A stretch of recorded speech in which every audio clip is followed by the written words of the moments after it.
Welcome back, you filthy exiles. So we're going to do a bit of a different format today for the video.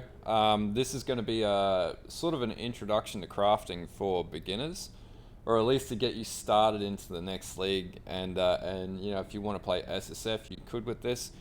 Anyway, so I got a comment from a community member, Mo, which I'll put somewhere in the video up here because I'm trying to edit things a little bit more than what I usually do. Anyway, so he's basically said, so started playing mid-metamorph, don't fully understand everything. For now, I mostly just follow builds, and one thing I find difficult is what to do when I can't progress further in the game. I.e., if I play a melee build according to guides and videos, they depend on weapon damage, etc. etc. This is true. So normally it's based on flat DPS on your one-hand weapons. And then basically a difficult part comes in when transitioning from high yellow to red tier maps. So this is very true, a lot of players have this problem. I can't find weapons that are good enough, and the reality is you won't. To get to red maps, it's mostly stuff which costs multiple exalts and is crafted towards very end game. And that is, I won't go into any further of his comment. Now the comment about budget, I've done a video on that in the past. But anyway, this is what this video is going to be targeted at, how you, or tips that you could follow that will allow you to be able to craft what you need to get to that end game, or at least have a crack at crafting to get into that true end game phase and get some crazy ass weapons. I myself crafted my own axes this league. I craft most of my gear in the videos around a lot of my minion gloves and things like that. Nothing is too difficult if you have a bit of an understanding of how to craft. And I'm no crafting expert, but I can definitely explain it for the beginners. Anyway, this will be 9 tips, and this will be somewhere in the video on crafting for beginners or casual players, or however you want to go. Whatever I put up in the thingo. Anyway, let's get into this video and get into tip 1. Okay, so the first tip that we'll go through here is number 1. So establish what mods you actually need. So right in front of me, I've actually got my my Impale champion here. As you can see, he does a bit of damage. Now, the first thing you should establish is, you know, what do you actually need? Do you need a high physical DPS weapon, i.e. a flesh ripper?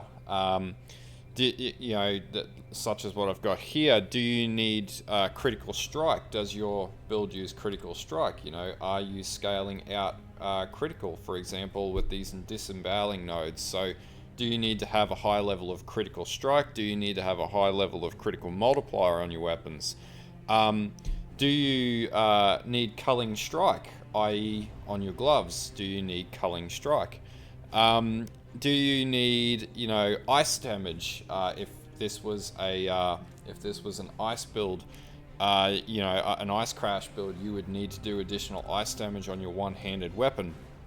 Anyway, the first tip in crafting is actually figuring out what you need on your weapons, what you need on your character, and that's pretty much the starting base to determine, you know, whether you've got a critical based character, whether you've got a unwavering stance character such as this one here. So if you're running resolute technique, so if you're running resolute technique, you don't need to scale any critical strike, so you don't actually need to roll critical strike chance on your weapons. That's I guess the first step in establishing how to craft the right gear for your character, is really just understand how the damage on your character works and the type of damage that you're doing. Okay, so step number 2 is going to be understanding the crafting mods that you can get on specific items. So what you need to understand is specific items can have specific crafting mods. Now, we'll talk about prefixes and suffixes very shortly, but basically, where can you find the crafting mods that you'll be able to get on your gear? And the first starting point is actually looking at this website, Poedb. Now, I'll put this in the description. But basically, what this allows you to do is have a look at certain weapons and what modifiers can be crafted on them. For example, if I was to go two-handed weapon, or we'll use the example of an axe, a one-handed axe. We're going to play a bleed gladiator. So one-handed axes can have all of these prefixes and all of these suffixes. And further to this, in understanding crafting, you need to also understand that you can have 3 prefixes and 3 suffixes. But we'll get into that in I think step 5 we have on our list.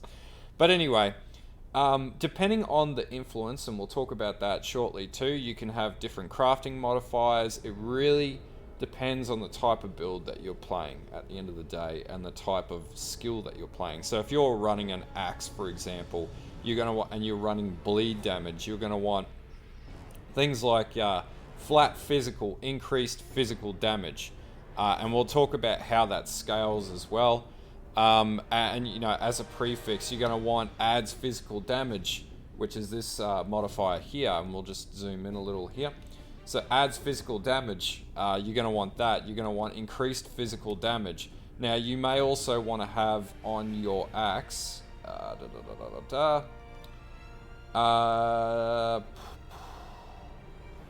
warlord prefix. So attack speed, you're going to want attack speed on a one-handed axe. You may also want to have increased damage with bleed if it's a bleed. Now you're not going to be able to get all of that because you can only have a certain number of prefixes and a certain number of suffixes. So you might go for, you know, attack speed, flat DPS, as in the flat damage nodes, these 2 damage nodes, and then you're going to go for some suffixes on the side here. But basically, the biggest thing you need to remember is, obviously with any damage scaling, the more damage output you're going to put out. So, you know, if you're running critical strike, you're probably going to want some critical strike in this mix too. Now, the argument between should I get critical strike chance versus critical strike multiplier, you should get critical strike multiplier. Now you can scale chance with precision and nodes on your tree, but chance is less difficult to scale than multiplier. Multiplier is essentially what I deem to be the most important indicator of a crit build, is doing the most amount of damage. More multiplier equals when you do hit that crit, you get up to 400% DPS, a 400% critical strike multiplier. That's going to do more damage. But this is essentially a starting point. So understanding how to use poe.db, and you know, if you were looking at two-handed bows, for example, bows are two-handed, then you can have a look at the prefixes and suffixes that you want to look for on that bow, depending on the type of character. Now, if you're following a build guide, you can actually just go into the build guide and have a look at the item and go, okay, so this is a bad example of an item. So let's go 3.12 builds. Let's go low life miner. Okay, items. So if I was looking at this dagger, for example, in Poedb, then I'd be looking for spell damage, I'd be looking for cold damage on spells, I'd be looking for increased critical strike chance and critical strike multiplier. And that's essentially what I want to be looking for in here. But that's, I guess, step 2 is understanding what mods can be crafted on the gear, what mods to look for, as opposed to just spamming alterations and hoping for the fucking best. But that would be step 2 in crafting, is just understand what can be crafted on specific items. You'll do that through this. So same with jewelry, amulets. You know, you'll be able to see what can be crafted on as far as prefixes and suffixes on amulets as well. Okay, so now we've established what mods we want. I guess that feeds into what we can and can't craft on the items. Now, I guess I probably should have explained this before going into step 2 and looking at the types of mods you can get, is that there is a difference between prefixes and suffixes. So I think I'll put it up in the video. You can have 3 prefixes on an item and 3 suffixes on an item. And the way that you can see that, if you hit Alt on your keyboard, or whatever it is on console, you can actually see prefixes, prefixes, prefixes, suffixes. So on this particular item, I've got 2 suffixes and 3 prefixes. Now, there are mods that you can get on your bench that will allow you to have 3 more crafted modifiers, and that is a suffix mod. But when you see build guides and people talking about prefixes and suffixes, that's what it means. So you can have 3 prefixes and 3 suffixes on any item. And if we have a look at the mods that we were looking at before, what we can see is obviously prefix side, suffix side. So you can have 3 prefixes and 3 suffixes on any item. Ooh, trade. It's a small item.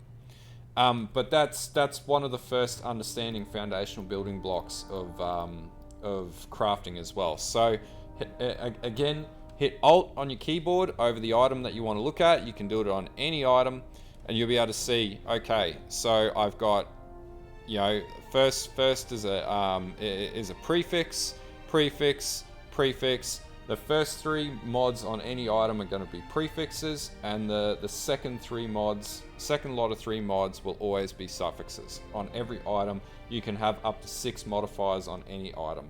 And the next one we will talk about is implicits. So, tip number 4, what is an implicit mod?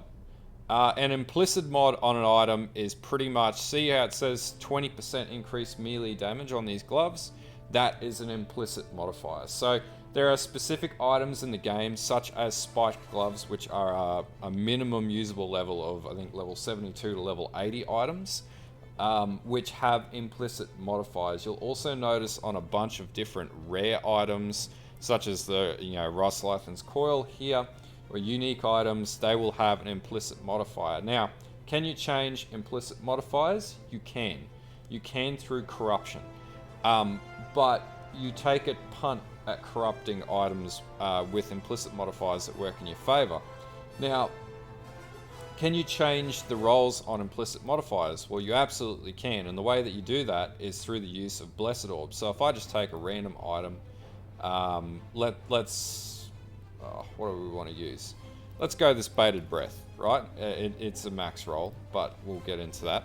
So the way that you see whether an item is max rolled or not is, again, if you hit Alt, it'll give you the ranges on your item. So you can see the implicit modifier goes between 9 to 20 on rolls. So then you're going to go, okay, well, this is 9 to 20. I want to then use a Blessed Orb. Now, in this case, I wouldn't normally do this, but for the case of example, and you'll see how the implicit modifier changes. Now, nothing else will change on the item. It will simply just be, we actually went back to max roll. So, and then it goes back to 20, because I just chanced that, lucked out, got 20 again. But that's what the implicit modifier is. Now, if I was to go and corrupt this, there's a chance that that implicit modifier may change. In that case, it didn't. And if we take a bunch of items, let's grab this. We don't want to, here's a great example, actually. So what you'll notice on these gloves is the implicit modifier is usually, I think it's flat physical damage on the great old tentacles. Now, sometimes you'll luck out when you hit a corruption roll, and you'll actually get a curse enemies with vulnerability, curse enemies with elemental weakness, something like that. And that's called an implicit corruption roll. And these gloves are a great example of that. So basically, if I was to equip these gloves and use these gloves, not only would I do the damage based on the prefixes and suffix, or the unique modifiers in this case, on these gloves, but then the implicit would also proc a 44% increased effect vulnerability debuff or curse on enemies. So I guess that's trying to understand implicit modifiers as well. Now, if you were looking at chess pieces, a lot of chess pieces outside of astral plates don't have implicit modifiers. Now, for example, with Kaom's Hearts, Shavron's Wrappings, the reason why you see a lot of Kaom's Hearts on the market as corrupted for dirt cheap is because what people are actually looking for is the increased flat physical damage roll. Now, on unique chess pieces, you can get a roll on uniques, which provides, for example, 40 to 50% flat physical damage. Or it's not physical damage, so flat damage, increased damage. Now, if you can get those rolls, they're ultra rare, and this is actually an example of those rolls. So this is where I've corrupted a tabula rasa, and it gives me a flat 47% increased amount of damage, straight up. And that's basically I guess, understanding a bit about implicits, and they can be quite important. If you started the game with a tabula rasa like this, it means that all of your damage output for your entire character is going to be 47% greater, and that can be the make or break between, you know, 100, 200,000 DPS, a million DPS, depending on the type of build that you're playing. But that's essentially understanding a bit about how implicit modifiers work and what you can actually do to modify implicit modifiers. Okay, so step number 5, or tip number 5, is mod tiers. Okay, so you'll see in a lot of videos online, there's a lot of people talk about mod tiers. So what are mod tiers or modifier tiers? Well, basically, every item or every modifier that you roll on an item has a tier from 1 to 8 or 1 to 9. 9 being the worst, 1 being the best. Now, based on that tier and everything in between, that will essentially dictate the type of modifiers that you roll on an item and how strong they are. So take this this lamented chest in my stash right now, right? So right now it's showing me 47% fire resist and 46% armor and evasion. If I hit Alt on that, what you can see is the suffix for fire resistance is a tier 1 roll. So what that means is that is the highest amount of... I'll just put this on D&D.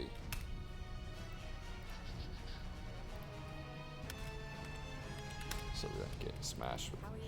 So anyway, what you can see, so basically it indicates it's the highest roll that you can get for that type of modifier on that item. So if I was to change this, for example, yeah, and basically when I'm rolling through here, I would want to see, so this is 2 tier 1 rolls. Now, reflect damage, I can't think of many builds that you would use physical damage reflect, but you know, 5 to 6% chance dodge, if that was something that you were rolling on your character, if it was a max dodge character, and this one actually is, but this isn't better than this chest, then that would be good. But that's basically what you're looking for when you're looking for modifiers. So if I was looking for a specific modifier, health modifiers, for example, that's a tier 5 roll, it's not very good. I want something a little bit higher. Again, tier 6, not very good. 106 for health, that's a tier 3 roll. That's much better. It's not amazing, but it's better. Now, this is one way of crafting if you were to so choose. So this is not the most efficient way to craft, but again, it's not a terrible way. So here we go. We have a prefix modifier. That's 111 maximum life. That's a tier 2 roll. So that's a second from the highest level roll that you can get for health on this particular item. And then suffix modifier of the gods, tier 1. So 55 strength, that's the highest strength roll that you can get on this item. Now, how do you dictate the tiers of an item? Well, that's pretty straightforward. And this is actually going to feed what was originally going to be step 9, but it's going to be step... Oh, actually, yeah, I'll explain that next in the next part of the video. But these tiers can be dictated by the item level. And we'll go into that next. But basically, that's what item tiers are. So from tier 1 to 9, or whatever, the higher being a crappier tier, closer to 1, that's the better tier. Now, when they say tier 1 items or mirror level items, basically what they're indicating on their item is that it's got essentially all T1 rolls for the modifiers it has required for the build. So if I was a physical damage build, for example, this bow, it's got a T2 bow, socketed bow gems, not 1 plus bow gems, a T1, level 1 plus 1 level to socketed gems. It's got a T1 1 plus level to dexterity gems, so on and so on. That's basically what the tier system means. So the lower the tier, the better. When I say lower tier, from 1 downwards, so 1 being the best, you essentially want to target level 1 tier on every item that you craft to get the best possible results. So for example, my belt, it has some median tier modifiers. Now this might be enough for your build. You can get absolutely insane belts, but you know, my boots, for example, no T1 rolls on that because it wasn't necessary. You know, T1 hunter modifier for +1 to all chaos skill gems is one example of a T1 roll. T1 4 life gain by each enemy hit and fire resistance as well. So that's what you're looking for. So not only do you want to make sure you get the right prefixes and suffixes on your items, you also want to make sure that you get the right tier roll of those, because there's no point having an axe that does 180% physical damage or 150% physical damage or whatnot when you only have a 1 to 2 physical damage roll. And then we start looking at other methods of crafting, like annulling off those bad tiers and then trying to craft on alt tiers, and also using exalts to actually craft, which is something that we'll do more in Harvest League. But essentially, that's looking at the types of mods or the tiers, or what are tiers when crafting. Okay, so the next tip that I've got, or tip number 6, is item level. Why is this important? So this brings me back to the Poedb. So you'll notice that specifically there is a item level mod here. So if we go 86, for example, this will show all 86 plus item levels. Now, item levels work by the higher the zone. So say you do level 83 content, or you do T16 maps, you'll get item level drops that will be, you know, 86, 85, 86 plus. There are certain divination cards as well that you can get that will give you level 100 item level, for example. Now the item level is important because number one, item level will dictate how many sockets you can have. So for example, you'll need you know, a higher level item. So you could get a Wanderlust drop at a low level and only be able to get 3 sockets. Same with certain chest pieces. Whereas the higher the item level, I think it's over level 60, you can have up to 6 sockets. So be wary of that when you're buying gear online too, from PoE trade or whatnot, because that can be a problem with certain gear drops. And the other big thing about item level is it dictates the types of modifiers that you can craft onto things. So say for example you have item 84, or sorry, you have a 75. It actually changes modifiers that can drop, that can roll on your items. Also on top of that, along with item quality, and we'll talk about that next, is your item level will dictate the probability of higher level rolls rolling on your gear. So if you have a warlord influence, and we'll talk about influences next as well, but if you have a warlord influence set of gloves, and if you have a level 81 set of gloves versus a level 86, you have a higher probability of rolling culling strike on a set of level 86 item level gloves than what you do on having it roll on a level 81 set, item level 81 set of gloves. And this is the whole conversation about item bases. So if we have a look at PoE Ninja, for example, and I'll just pull that up. So economy. So what we can see on PoE Ninja, if we go to where is it? Base items, base types. When it loads. So what you'll see, for example, level 83 or 86 plus warlord hunter set of spike gloves goes for about 21x, and there's a reason for that.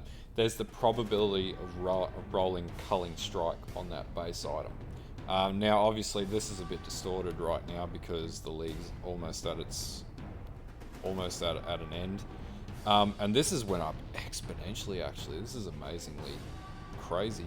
But what you'll basically notice is you want to run those higher tier maps and get 86 plus shaper items, 86 plus elder items, you know, any type of influenced items, because not only are they good for crafting, they can actually be exceptional for making currency as well.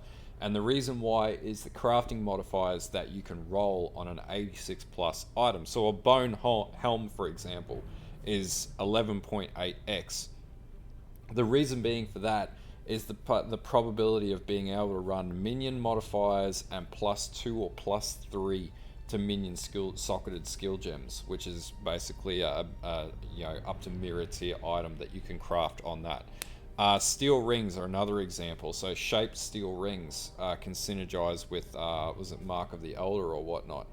And have certain modifiers you can get on those that are prevalent in high-end craft builds.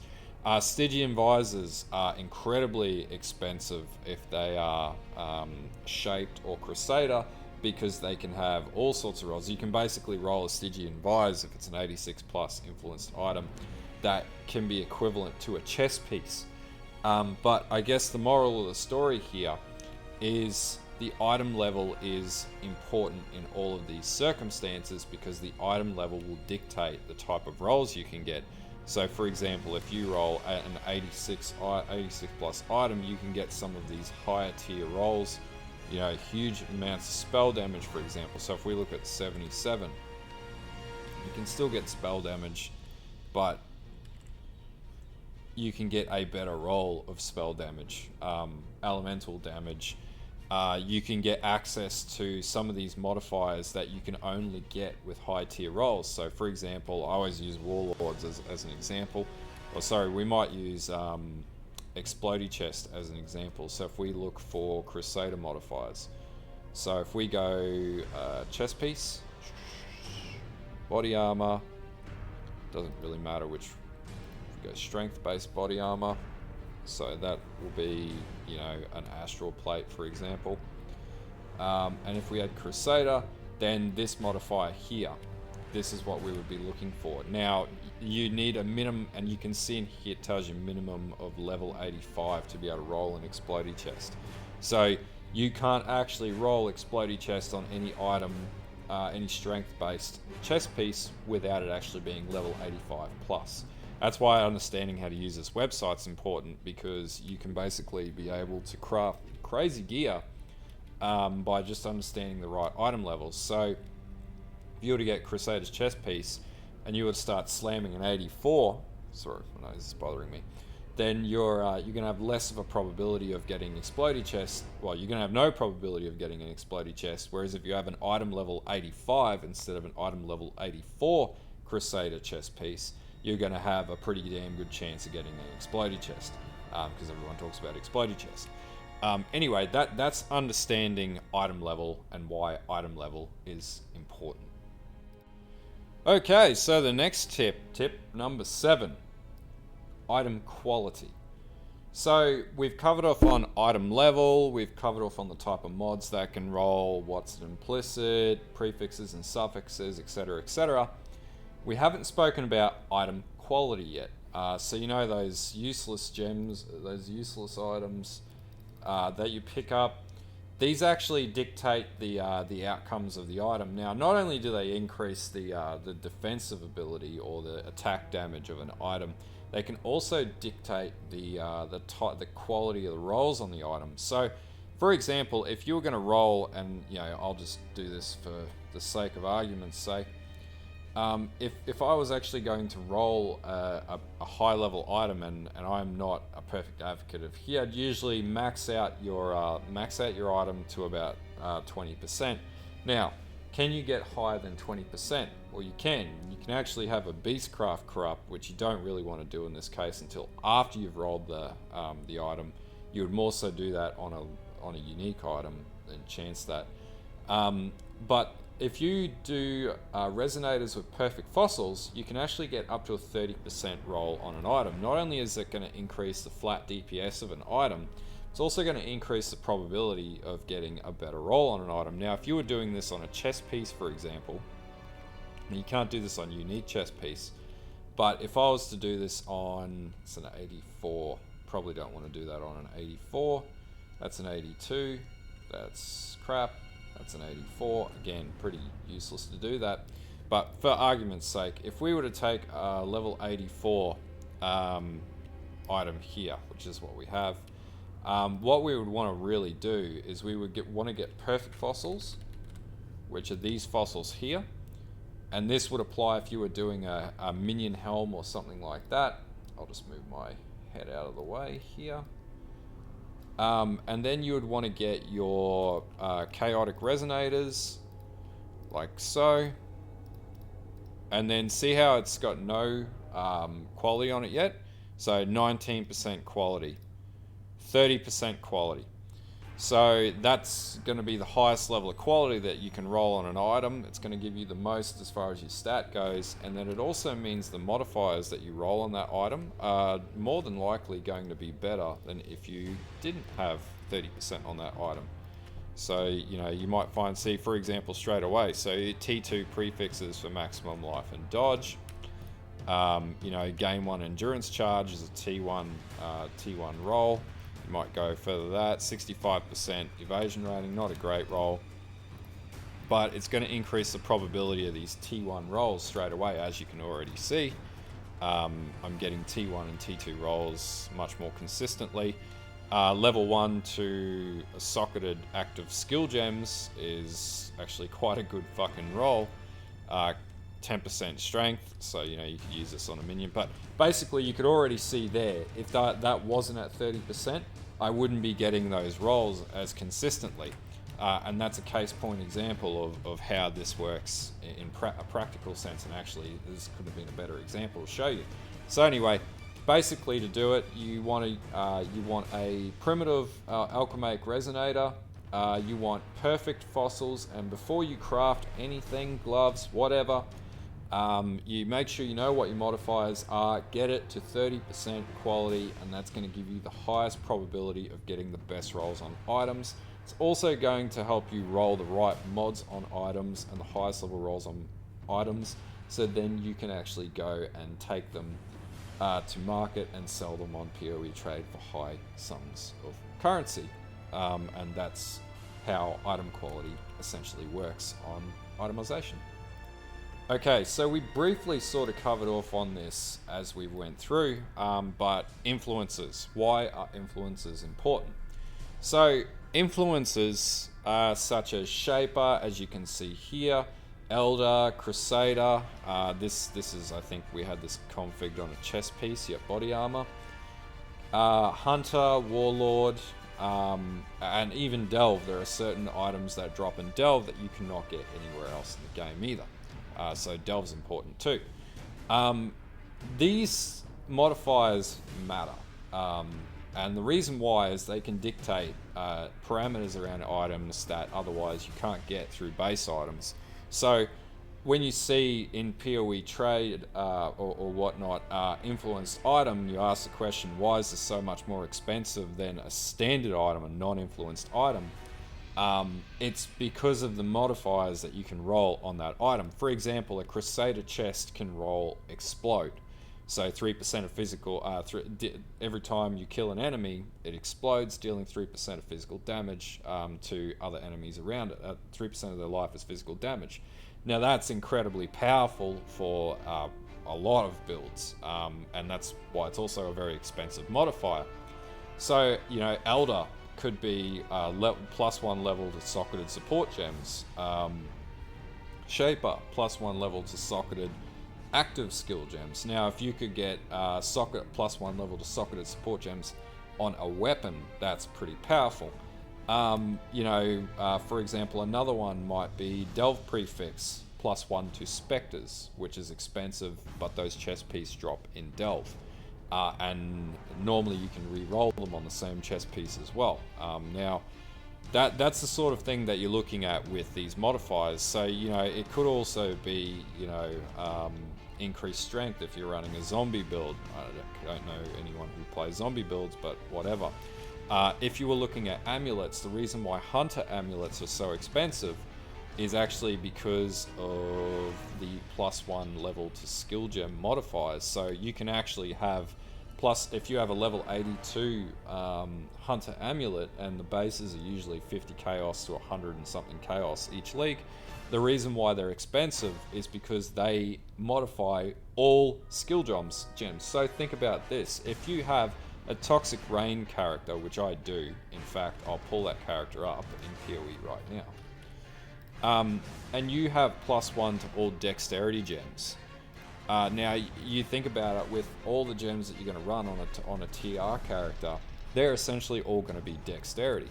So in fact, I have one of these +1 to all chaos skill gems, for example, which works well on this because it means my despair gets +1, my contagion gets +1, my toxic rain is a chaos skill ability, so it gets a +1 from the global modifier of my amulet. But you wouldn't be able to do this if you... I'll just move my head out of the way there. You wouldn't be able to do this if you didn't have the hunter modifier on that amulet. The same with explodey chests. If I have a look in my stash, for example, I'm pretty sure I have one. I have a couple. So explodey chests, for example, you know, this is going to do, if you're running an ES based build, low life build, you have explodey chests and you're running blade vortex, this is going to do insane levels of damage, because as you run around the map, every enemy is going to explode around everything else. So if you're running blade vortex, kill one enemy, it could kill the next 10 enemies, and that's just going to chain. So that's the importance of, I guess, understanding. So same with this one here, this is another explodey chest, and these are usually, I've got my PoE trade open, 11 exalt just on the base there. If I hit that in, it'll probably be worth more. Up to 30 exalt 10 hours ago. So that's the importance of the influence levels, or influence on items. And as you can see, I haven't done so well on this build with influence items because I didn't really need it, and there's a lot of uniques on this. But the same applies with being able to get curses on rings, for example. Influence items, depending on the influence, will give you assistance in that area as well.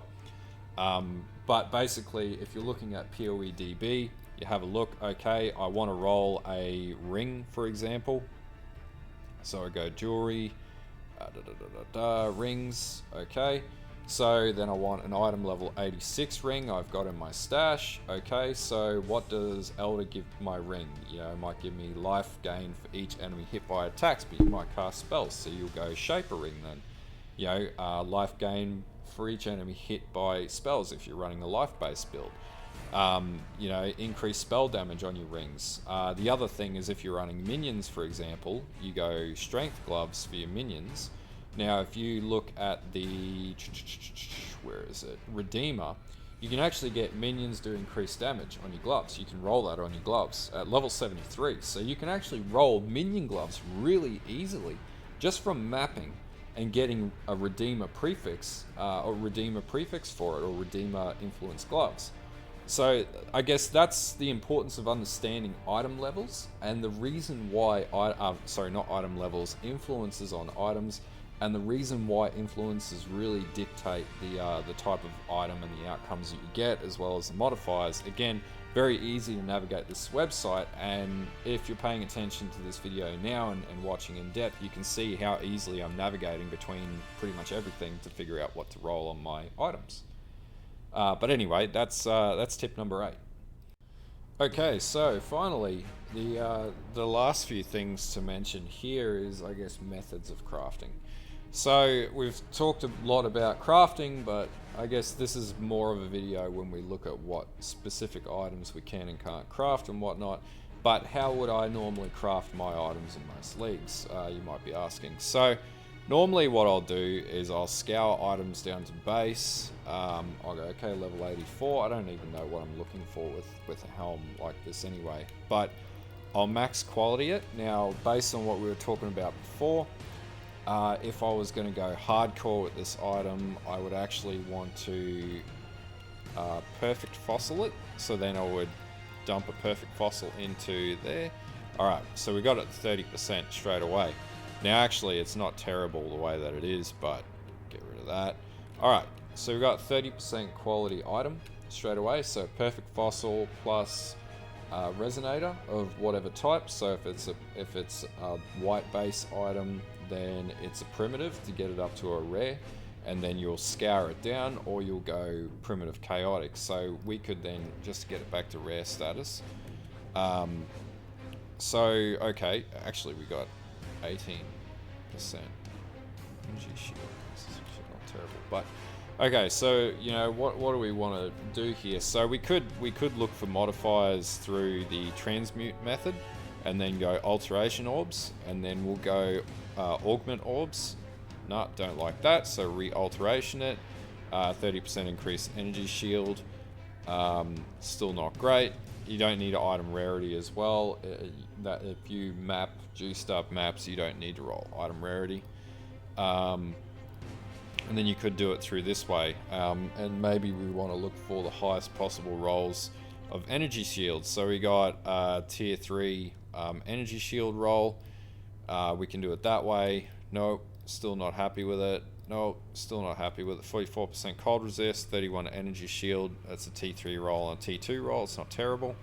And then we could regal it, and then it's crap. And then you just basically keep going until you find what you want. So that's one way that we could craft. So you know, that's actually pretty good. So increased elemental damage, fire resist. We could regal that. 65% mana regeneration. That's all T1 rolled as well. So that's not terrible. So what's another way that we could craft? Well, the other way that I would craft, well, there's a couple of ways, but the other way that I would craft would then be to fossil it. So maybe we want to put a lab enchant on it. So we'll grab this. So, you know, we might want to have minions, for example. So we'll use a bound fossil. And then we'll put an enchant on that as well, because we might get a minion roll on that. And then we also might want, what do we want? Sanctified fossil on that to get the highest possible roll. And then we'll re-roll it that way. So this one we got Warcry skills have 30% increased area effect, +2 to minion skills. Now, that's not a very good helm, but as an example, that's another way of which you could roll it, is through using fossils. Fossils are an incredibly effective way to roll. Now, when Harvest comes back in, we'll talk about that and what to craft and how to craft, but that's another means of crafting. So the other alternative that you could use, which actually I found to be quite good, has actually been through the use of shards as well, or essences, essence crafting. So essences can have some quite good modifiers on them. For example, you know, you might have helms have socketed gems do increase 30% more elemental damage, and I'm not too worried about rolling it on this, but yeah, so socketed gems deal 30% more elemental damage, and then 22% increased elemental damage. That's not amazing, and you wouldn't run Righteous Fire with that, but that's an example. And also you might want more, what's this, body armor. No, we wouldn't want that, we wouldn't want that, we wouldn't want that. Helmets, so 2%, so you might want mana reservation. So this should give you 3% reduced mana, and then more energy shield. And that's not perfect, but it's not terrible either. Could be way better. But anyway, that's so there's three key ways that I craft. Is one is through just the old transmute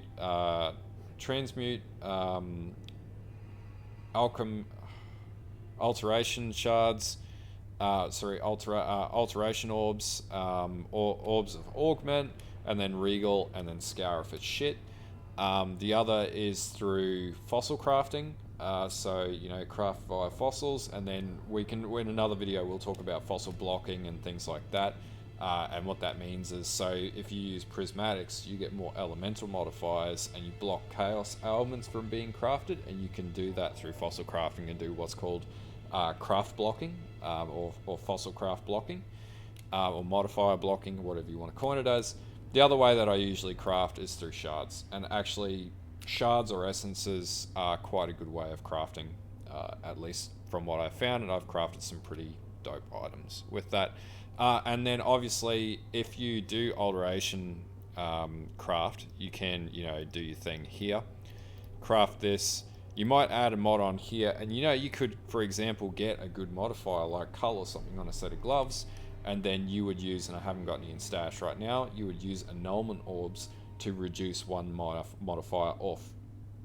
Now, if you did get 2 modifiers on this, say you wanted to lock this at this point, You could go to your crafting bench, you could plug it into here, and you could go, okay, I want to put a, do I have it? I want to put a, can craft 3 modifiers, and you get this from doing the Pale Council. And then basically you can have another 3. In this case, there's 1 prefix and 1 suffix. So this would take up 1 suffix, and then you could add in another 2 prefixes and another 1 suffix and have 6 modifiers and choose 3 mods from your bench to be able to craft on this as well. So that's another thing that you could do. So +1 to specters or whatnot, or zombies. There's a number of different ways to craft, and that means. But anyway, I hope that sort of makes sense. I'm a bit all over the place with this one, but that's essentially how to craft on your items. Yeah. Anyway, that was tip number 9. Okay, so we've covered off on a fair bit of stuff today. So, you know, basically the mods that you want to look for, you know, or that you need for the item, or understanding, as in tip 1, understanding the type of item that you that you're trying to craft and the damage output that you want, where you can find those modifiers, and we referred to it a few times today, the differences between prefixes and suffixes, what an implicit modifier is and how that can impact your build, the types of mods and all the tiers of those mods, and what the tier system means, item levels, what does item level mean, how does it impact your items. We've covered off on why quality matters in your crafting. We've also covered off on tip 8 on influences, and why item influences can really dictate the best possible item that you can get, and then obviously methods of crafting as well. Yeah, I hope this video sort of, this is really tooled towards beginners, so if you're an advanced player or you've been playing for a long time, you know, I'm not perfect at crafting. I'm not a crafting guru, but I'm good enough to craft to play SSF and make the items that I need in League to get to where I need to get to without having to spend crazy amounts of Exalt. And also I can craft items that can make Exalt and things like that, so yeah. But yeah, if this video helped you and got you on the path, and yeah, give me a like, give me a sub. I know it's probably a longer video, but I said I was going to do this, and I hope Mo, the guy in the description at the very start, you know, I hope this answers a few questions, especially those, I know a lot of people who watch my channel play on console as well. So this hopefully will give you more of an understanding of how to craft, so you can do this on console and be able to really master the art of it on console, so you don't have to go and buy crazy gear. Some builds will require uniques, unfortunately, like this one for Blade Vortex does require Circles of Anguish. There are ways to sub this out, but not easily, and it just will not be as perfect as those uniques. There are a lot of builds though that don't require uniques that you can get around and just craft, but that just takes time, experience, and research. But anyway, until next time, I hope you enjoyed this video, and bye.